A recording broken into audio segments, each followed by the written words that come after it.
Viete, prečo máte problém? Pretože ste si všetky tieto organizácie znepriatelili. Pretože už sú všetci proti vám. A to nie preto, lebo niekto by tu, ako vy stále blúznite, kul pikle proti Ficovej vláde.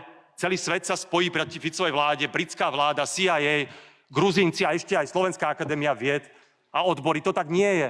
Vy ste si ich znepriatelili svojou aroganciou. A preto teraz máte problém s nimi čokoľvek konzultovať. Veď kedy bola tripartita? Teraz má byť dnes.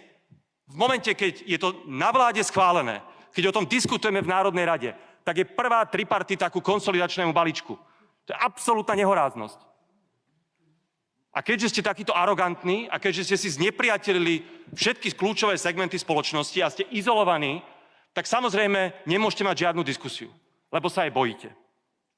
A ja vám len takú dobrú radu chcem dať, že takto sa nedá vládnuť. Takto sa nedá vládnuť ani v diktatúrach, že proti sebe máte všetkých.